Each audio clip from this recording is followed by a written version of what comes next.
மேட்டுப்பாளையம் உதகை இடையே இயக்கப்பட்டு வரும் மலை ரயில் சேவை வரும் 6ஆம் தேதி வரை ரத்து செய்யப்பட்டிருக்கிறது. அண்மைச் செய்தியாக நாம் பார்த்துக் கொண்டிருக்கிறோம்.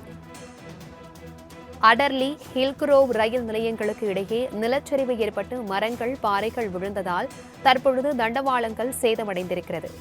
இதனால் 6ஆம் தேதி வரை மலை ரயில் சேவை ரத்து செய்யப்பட்டிருக்கிறது. இதுகுறித்தான கூடுதல் விவரங்களுடன் இணைகிறார் எமது செய்தியாளர் ஜாஃபர். வணக்கம் ஜாஃபர், இதுகுறித்தான விவரங்கள் என்ன? பிரபாவதி, கோவை மாவட்டம் மேட்டுப்பாளையம் ரயில் நிலையத்திலிருந்து தினசரி காலை 7:10 மணிக்கு குன்னூர் வழியே உதகை செல்ல நீலகிரி மலை ரயில் இயக்கப்பட்டு வருகிறது. நூற்றாண்டு பழமை வாய்ந்த இம்மலை ரயிலில் பயணித்தபடி நீலகிரி மலை இயற்கை அழகை கண்டு ரசிக்க ஏராளமான சுற்றுலா பயணிகள் வருகை தருவது வழக்கம்.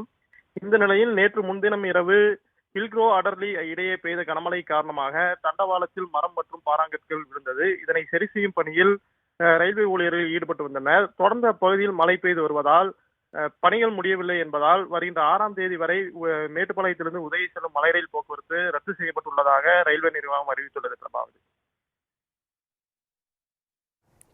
தகவல்களுக்கு நன்றி ஜாஃபர்.